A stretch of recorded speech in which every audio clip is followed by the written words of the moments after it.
বাংলাদেশ ইসলামী ছাত্র শিবিরের ২০২৫ সেশনের জন্য নতুন সভাপতি হিসেবে নির্বাচিত হয়েছেন জাহিদুল ইসলাম। মঙ্গলবার ৩১ ডিসেম্বর রাজধানীর সোহরাওয়ার্দী উদ্যানে সদস্য সম্মেলনে ভোটের ভিত্তিতে তাকে সভাপতি নির্বাচন করা হয়। নতুন সভাপতি জাহিদুল ইসলাম আগের কমিটির সেক্রেটারি জেনারেল পদে ছিলেন। মঙ্গলবার ৩১ ডিসেম্বর ইসলামী ছাত্র শিবিরের সদস্য সম্মেলনে এই সিদ্ধান্ত নেওয়া হয়েছে। সকাল ৮টায় রাজধানীর সোহরাওয়ার্দী উদ্যানে এই সম্মেলন শুরু হয়।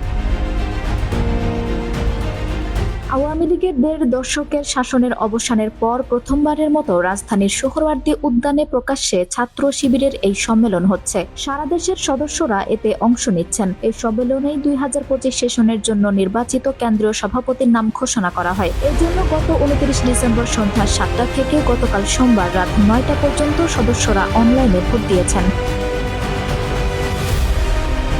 সোহরাওয়ার্দী উদ্যান ঘুরে দেখা গেছে, সদস্য সম্মেলন উপলক্ষে উদ্যান এলাকা বর্ণিল সাজে সাজানো হয়েছে। দীর্ঘদিন পর প্রকাশ্যে সমাবেশ করতে পেরে সবাই উচ্ছ্বসিত। সারা দেশ থেকে আসা সদস্যরাও উৎসাহ উদ্দীপনার মধ্য দিয়ে সদস্য সম্মেলনে অংশ নিচ্ছেন।